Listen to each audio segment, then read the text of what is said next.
شعیب اللہ خان صاحب کے بیانات کے لیے مفتی صاحب کے آفیشیل چینل کو سبسکرائب کریں اور زیادہ سے زیادہ شیئر کریں۔ والسلام علی سید الانبیاء و اشرف المرسلین وعلی آلہ وصحبہ اجمعین، اما بعد۔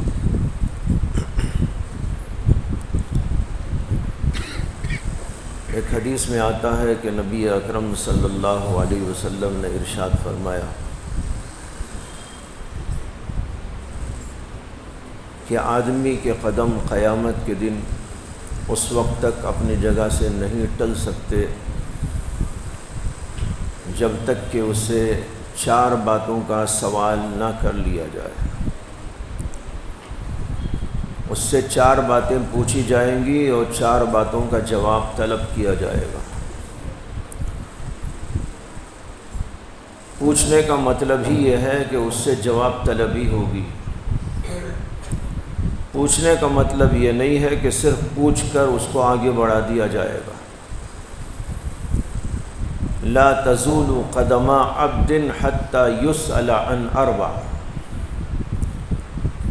4 باتوں کے بارے میں پوچھا جائے گا، تو اس کا مطلب یہی ہے کہ اس سے جواب مانگا جائے گا۔ جو 4 باتیں ہیں ان میں سے ایک بات یہ ہے جو اس وقت سنانا ہے، اس لیے کہ ہم لوگ جس تعلق سے یہاں جمع ہوتے ہیں اسی تعلق سے وہ بات ہونے کی وجہ سے صرف اسی کا ذکر کرتا ہوں کہ فرمایا کہ ایک بات اس سے یہ پوچھی جائے گی کہ تو نے علم جو حاصل کیا تھا اس پر عمل کہاں تک کیا۔ جن لوگوں کو علم دیا گیا ہے ان سے سوال ہوگا کہ تم نے اپنے علم پر عمل کہاں تک کیا۔ یہ سوال ہے جو علماء سے کیا جائے گا یا ان لوگوں سے کیا جائے گا جن کو کسی بھی قدر علم ہوگا، ان کے علم کے مطابق ان سے سوال ہوگا۔ جو کم جانتے ہیں ان کو ان کے علم کی حد تک، اور جو لوگ زیادہ جانتے ہیں ان کو ان کے علم کے اعتبار سے سوال کیا جائے گا کہ بتاؤ تم نے جو علم حاصل کیا تھا اس پر کیا عمل کیا۔ ایک ایسا سوال ہے کہ ہم سب لوگوں کو ابھی سے اس کی تیاری میں لگ جانے کی ضرورت ہے، اس لیے کہ نبی اکرم صلی اللہ علیہ وسلم نے یہ ساری باتیں امت کو بتائی ہیں۔ تو آپ ایسا سمجھیے جیسے کہ ایک بچہ اسکول میں یا کالج میں پڑھتا ہے تو اس کو پہلے ہی سے کچھ سوالات دے کر اسے تیاری کے لیے کہا جاتا ہے۔ یہ سوال آ سکتا ہے، تمہارے ایگزام میں تمہیں یہ پوچھا جا سکتا ہے، سائنس کے اندر یہ سوالات آ سکتے ہیں، اور تمہارے جغرافی کے سلسلے میں یہ سوالات آ سکتے ہیں، تمہارے میتھس کے سلسلے میں یہ سوال آ سکتے ہیں، اور بچہ اس کے اوپر توجہ دیتا ہے اور ان کو جمع کرتا ہے، ان کو حل کرتا ہے اور اس کی تیاری کرتا ہے اور پھر جاتا ہے۔ لیکن ایک فرق بتا دوں آپ کو کہ دنیا میں جو لوگ کالج اور اسکول کے بچوں کو سوالات دیتے ہیں وہ امکانی سوالات ہوتے ہیں، یعنی ایسا ہو سکتا ہے کہ یہ پوچھا جائے، وہ گارنٹی نہیں دیتا استاد، بلکہ یوں کہتا ہے امکان ہے اس کا، یہ سوال ہے اس کا جواب تیار کرو، یہ سوال ہے اس کو حل کر لو، ہو سکتا ہے ایسا سوال تم سے کیا جائے۔ تو جو سوالات دنیا والے دیتے ہیں اسکولوں اور کالجوں میں وہ امکانی طور پر ہوتا ہے، لیکن ہمارے نبی علیہ السلام نے جو آخرت کے اندر سوالات کا بتایا ہے یہ محض امکانی سوالات نہیں بلکہ واقعی اور قطعی سوالات، تم سے ضرور پوچھا جائے گا اور یہی سوال ہوگا۔ اگر امکانی سوالات دے کر بچے کو حل کرایا جائے تو کیا وہ استاد کی مہربانی ہوتی ہے کہ نہیں ہوتی؟ آپ ذرا اندازہ کرو کہ ہم کو امکانی ہی نہیں بلکہ قطعی جوابات تیار کرنے کے لیے سوالات دے دیے گئے ہیں۔ یہ سوال پوچھا جائے گا اور کچھ نہیں، یہ پوچھا جائے گا۔ یہ اللہ کی کتنی بڑی مہربانی ہے، اللہ کے نبی علیہ الصلاۃ والسلام کی کتنی عظیم الشان مہربانی ہے کہ انہوں نے ہم لوگوں کو یہ بتا دیا یہ پوچھا جائے گا، اور یہ بتا کر پوری زندگی ہم کو دے دی کہ اس کے اندر ان سوالات کا جواب تیار کر لو۔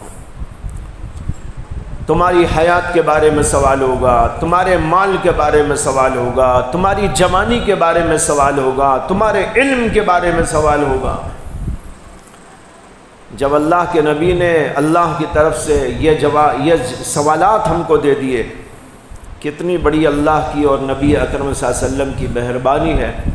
اگر اس کے باوجود ہم نے دنیا میں ان سوالات کے جوابات تیار نہ کیے تو بتاؤ کہ ہمارے لیے کیا مقدر ہونا چاہیے؟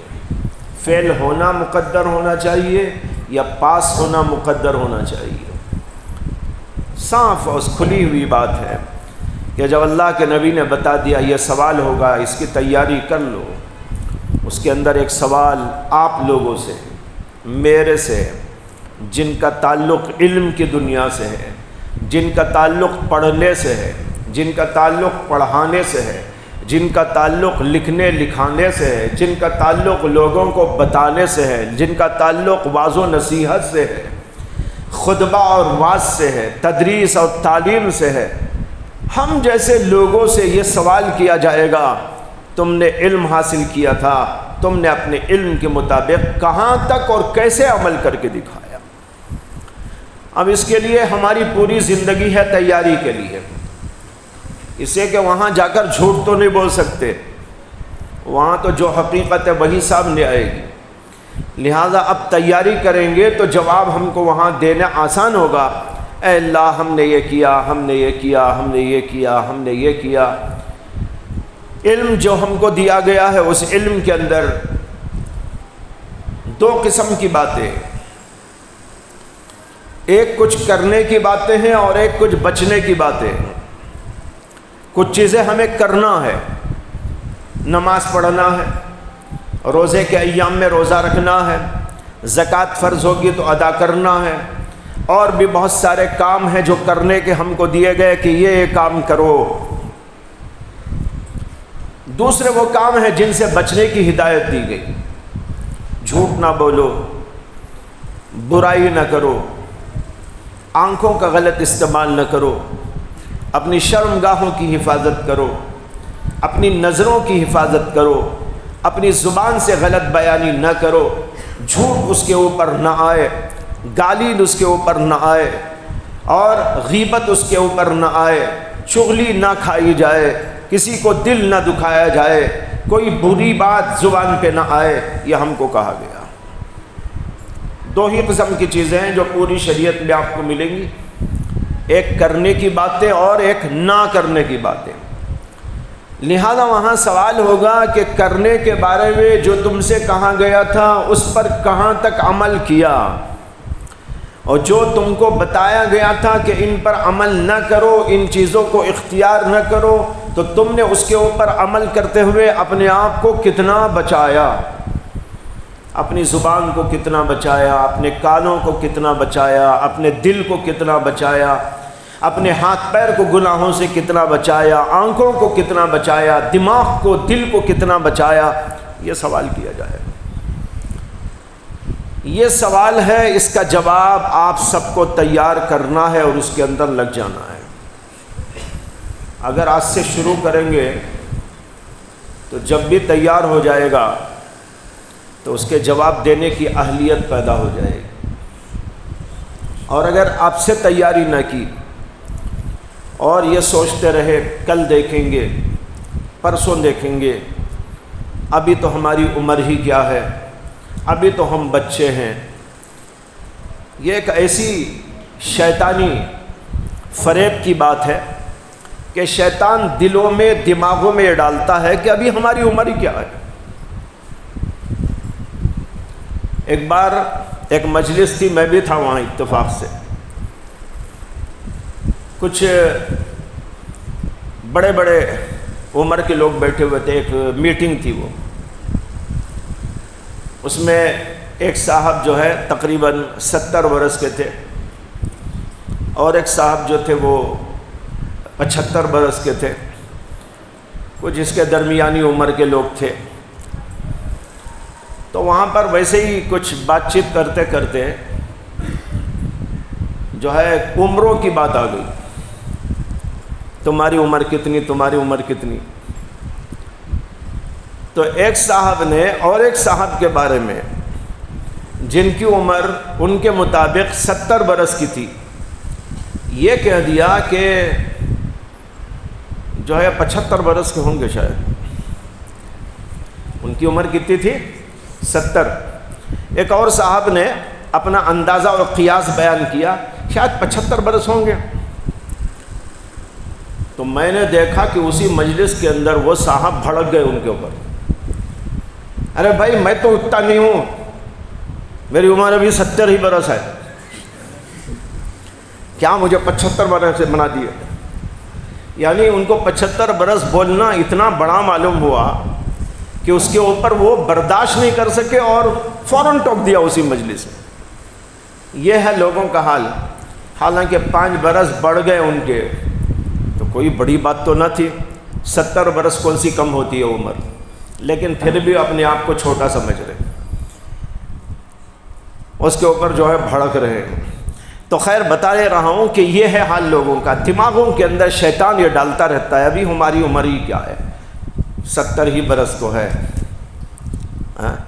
80 برس ہی تو ہے، یعنی 80 برس کے ہو کر بھی 80 ہی برس ہے ان کی۔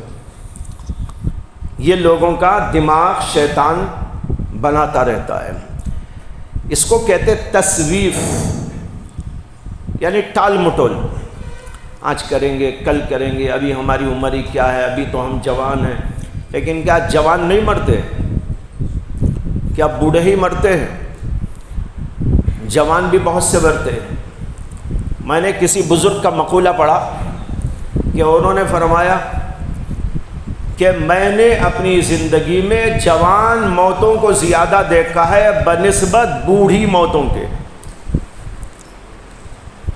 انہوں نے کہا کہ میں نے یہ دیکھا ہے کہ جوان زیادہ مرتے ہیں بوڑھوں کے اعتبار سے، اور اس کے اوپر ایک عجیب دلیل دی انہوں نے، دلیل بھی دی، بے دلیل بات نہیں۔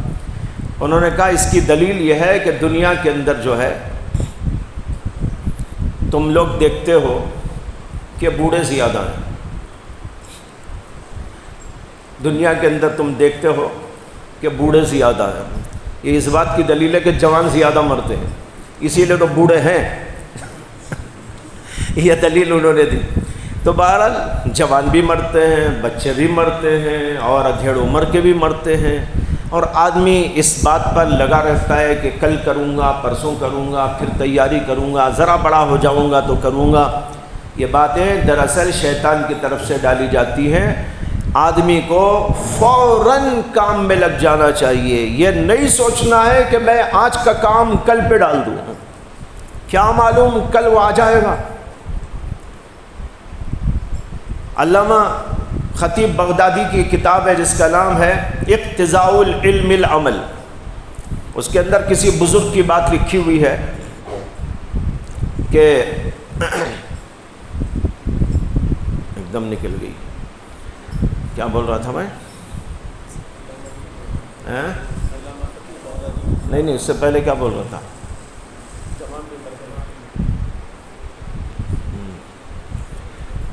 اچانک نکل گئی بات۔ خیر،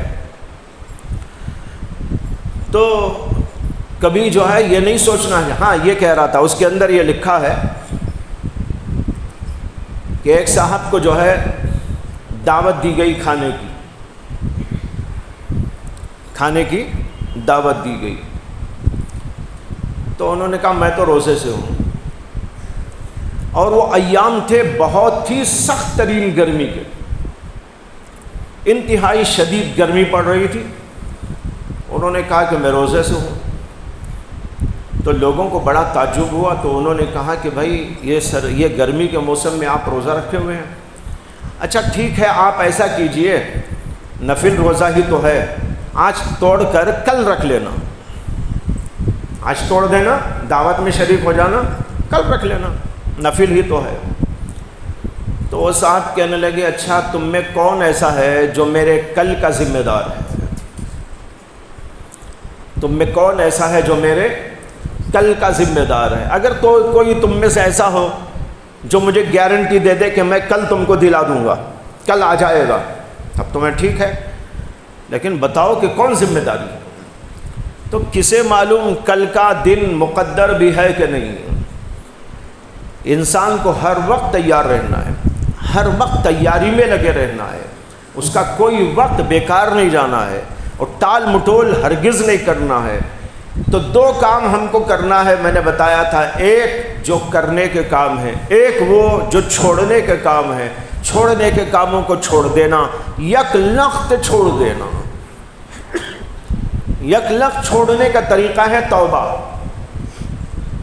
اللہ کی جناب میں جائیں، 2 رکعت نماز ادا کریں، اور اللہ کے سامنے گڑ گڑا کر اللہ سے وعدہ کریں کہ اللہ آئندہ ہم گناہ نہیں کریں گے۔ اس کے لیے جیسا آپ گڑ گڑا سکتے ہیں، جس قدر پلا سکتے ہیں، جس قدر رو سکتے ہیں، اللہ کو منانے کی جیسی تدبیریں کر سکتے ہیں، اس طریقے پر اللہ کو منا لینے کی کوشش کیجیے۔ خوب روئیے، گڑ گڑائیے، معافی طلب کیجیے، پشیمانی کا اظہار کیجیے، گزشتہ گناہوں کے اوپر نفرت اور کراہت کا اظہار کیجیے، اور دل کے اندر ندامت پیدا کیجیے، اور اس کے ساتھ اللہ سے عہد کیجیے کہ آئندہ اللہ میں بالکل گناہ نہیں کروں۔ یک لخت تمام کے تمام گناہ چھوٹ گئے۔ توبہ ایک عجیب و غریب حقیقت ہے۔ کتنا بڑے سے بڑا گنہگار ہو، یہاں تک کہ کافر ہو، وہ بھی اگر توبہ پہ آ جائے تو اللہ اس کے تمام گناہوں کو معاف کر دیتے ہیں۔ اللہ تعالیٰ کی یہ بڑی رحمت ہے کہ اللہ تعالیٰ نے ہم کو توبہ عطا کی ہے۔ اس توبہ سے ہم لوگوں کو فائدہ اٹھانا چاہیے، بار بار توبہ کرنا چاہیے، اور تمام گناہوں کو چھوڑ کر اللہ کے دربار میں آ جانا چاہیے۔ توبہ کے معنی عربی میں آتے ہیں رجوع کرنا، تابا یتوبو، اس کے معنی ہے جانے کے بعد اپنی جگہ واپس آ جانا۔ مثال کے طور پر آپ لوگ اپنے گھروں سے یہاں آئے ہیں، اب جب گھروں کو جائیں گے تو کہا جائے گا تابا، تابو، کہ لوگ اپنے گھروں کو واپس چلے گئے۔ تو توبہ کے معنی آتے ہیں رجوع کرنا، واپس ہونا۔ یہ لفظ توبہ میں ایک بڑی حقیقت پوشیدہ ہے، وہ یہ ہے کہ جب بندہ گناہ کرتا ہے تو گویا اپنے گھر سے باہر نکال دیا جاتا ہے۔ اللہ کا گھر ہے، ہم سب کہاں ہیں؟ اللہ کے گھر میں ہیں۔ کھانا کس کا کھاتے ہیں؟ اللہ کا دیا ہوا کھاتے ہیں۔ پانی کس کا پیتے ہیں؟ اللہ کا دیا ہوا پیتے ہیں۔ یہ آسمان ہمارے لیے چھت ہے، یہ زمین ہمارے لیے فرش ہے، اور یہاں کی نعمتیں اللہ کی نعمتیں ہیں جو اس نے اپنے گھر کے اندر ہمارے لیے پیدا کر رکھی ہیں۔ جو آدمی گناہ کرتا ہے تو سمجھو کہ وہ اللہ کے گھر سے دور چلا جاتا ہے، اور جب پھر بندہ توبہ کرتا ہے تو اس کا مطلب یہ ہے کہ وہ اپنے گھر کو واپس ہو رہا ہے، وہ اپنے گھر کو واپس ہو رہا ہے۔ ایک بزرگ کہتے ہیں جب کوئی بندہ گناہ کرتا ہے تو اللہ تبارک و تعالی چونکہ بڑے رحیم ہیں، بڑے کریم ہیں، بندہ اس طرح گناہ کر کے چلا جاتا ہے تو اللہ تبارک و تعالی چاہتے ہیں کسی نہ کسی طرح میرا بندہ واپس آ جائے، میرے گھر میں واپس آ جائے۔ انہوں نے کہا یہ ایسا سمجھو جیسے کسی گھر کا بچہ اپنے گھر سے نکل کر کہیں چلا گیا، اس کی ماں کا کیا حال ہوتا ہے، اس کے باپ کا کیا حال ہوتا ہے، اس کے گھر کے اور لوگوں کا کیا حال ہوتا ہے، سب جیسے تڑپتے رہتے ہیں اور خواہش اور آرزو اور تمنا کرتے ہیں کہ کسی نہ کسی طرح ہمارا بچہ واپس چلا ہے۔ کہاں کھا رہا ہوگا، کہاں سو رہا ہوگا، کہاں رات گزار رہا ہوگا، کہاں ادھر ادھر جو ہے پریشان پھرتا ہوا ہوگا، اسے کھانا بھی ملا کہ نہیں ملا، کیا اس کا حال ہوگا؟ اس کے سارے گھر کے لوگ خصوصاً ماں باپ بہت پریشان ہوتے ہیں، روتے ہیں، دھوتے ہیں، پریشان رہتے ہیں، یہاں تک کہ انتظار کرتے رہتے ہیں، کوششیں بھی کرتے رہتے ہیں کسی طرح بچہ آ جائے۔ اب فرض کرو کہ ماں باپ پریشان ہیں، روتے دھوتے بیٹھے ہیں، 2-3 دن گزر گئے ہیں، یہ 1 ہفتہ گزر چکا ہے، پریشانی بڑھتی بڑھتی حد کو پہنچ گئی ہے۔ اسی حالت کے اندر اچانک گھر کے اوپر دستک ہوتی ہے، سب کی توجہ ہوتی ہے کہ بھائی گھر پہ کون دستک دے رہا، دیکھو۔ جا کر گھر پہ دستک دینے والے کو دیکھا، دروازہ کھول کر تو وہ بھٹکا ہوا لڑکا واپس آ کے کھڑا ہوا ہے۔ ماں کا کیا حال ہوتا ہے اس وقت؟ باپ کی کیفیت کیا ہوتی ہے؟ ماں باپ کس طرح لپک کر اس گنہگار بچے کو اپنے گھر میں لاتے ہیں اور کہتے ہیں کہ کتنا اچھا کیا تو نے آ گیا، ہم تو پریشان تھے، ہم بہت ہی زیادہ جو ہے تیری وجہ سے ہماری نیند غائب تھی، ہمارا چین ختم ہو گیا تھا، اب تو آ گیا، اب اسے خوشی خوشی لے لیتے ہیں۔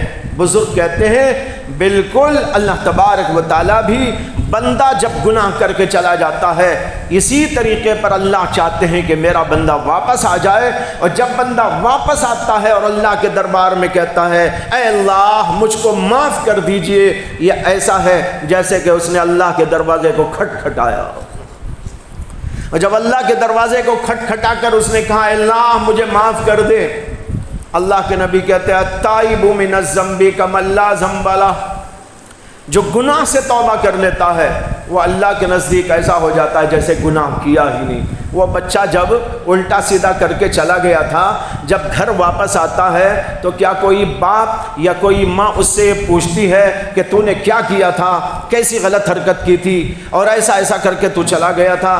کوئی نہیں کہتا، سب کہتے دبا دو بات کو، کہیں پھر واپس نہ چلا جائے، کہیں یہ پھر غضب میں آ کے الٹا چلا نہ جائے، اس لیے سب خاموش ہو جاؤ، بچہ آ گیا آنے دو، جو ہوا ہوا، اب دیکھا جائے گا۔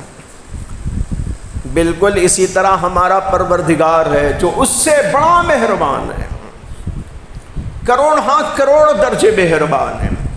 وہ اللہ جب بندہ بھٹک کر چلا جاتا ہے اور اللہ کے دربار میں آ کر کہتا ہے اللہ معاف کر دیجئے، اللہ اسے کبھی نہیں پوچھتے کیا کیا تھا تو نے، کیسی غلط حرکت کی تھی تو نے، کیا بدسلوکی کی تھی تو نے، مجھے کیسا ناراض کیا تھا تو نے۔ التائب من الذنب کمن لا ذنب لہ، وہ ایسا ہو جاتا ہے جیسے گناہ ہی نہ کیا ہو۔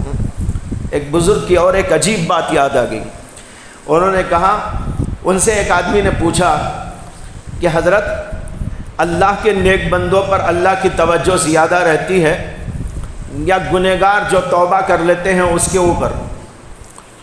وہ بزرگ پڑھے لکھے عالم فاضل نہیں تھے، لیکن اللہ کے ولی تھے، عبادت گزار تھے، متقی و پرہیزگار تھے۔ انہوں نے کہا دیکھو بھائی میں نے تو کچھ زیادہ پڑھا لکھا ہے نہیں، موٹا موٹا علم رکھتا ہوں، اور میں جو ہے چرخہ چلا کر اپنا گزران کرتا ہوں۔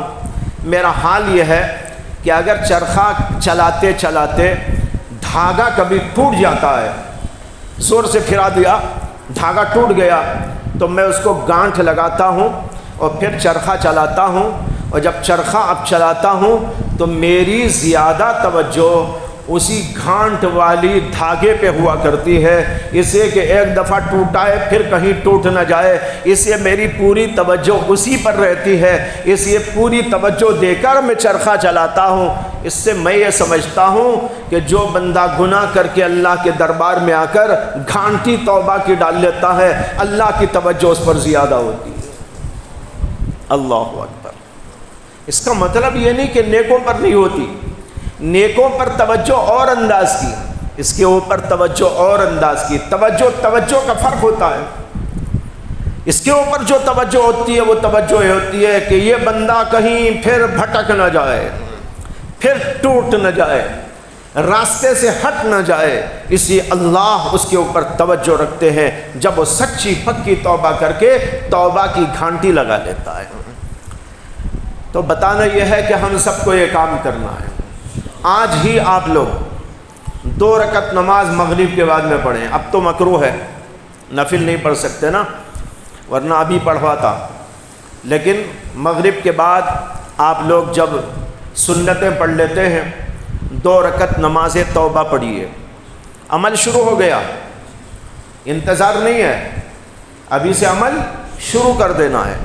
تو آج کا عمل آپ کو بتا رہا ہوں کہ سب کے سب طلبہ نماز مغرب کے بعد جب سنتوں سے فارغ ہو جائیں 2 رکعت نماز توبہ کی نیت سے پڑھیں، خشوع کے ساتھ، خضوع کے ساتھ، اور پھر اس کے بعد اللہ کی جناب میں گڑ گڑا کر، رو رو کر اللہ سے معافی مانگے اور تمام گناہوں سے معافی مانگے، اور اللہ سے وعدہ کریں کہ اللہ ہم پھر کوئی گناہ نہیں کریں. یہاں شیطان ایک فریب اور دیتا ہے، وہ دل میں ڈالتا ہے تو توبہ تو کر لے گا، پھر ٹوٹ گئی توبہ تو کیا ہوگا، اس سے ابھی توبہ مت کر، توبہ کر کے توڑ دیا بڑا گنہگار ہو جائے گا، اس لیے توبہ کرنا نہیں ہے، ابھی دیکھا جائے گا، ذرا اور مضبوط ہو جا، اور پکا نمازی ہو جا، اور قرآن کی تلاوت اچھا کرنے والا ہو جا، ذکر کرنے والا ہو جا، اس کے بعد میں دیکھا جائے، تب تک چھوڑ.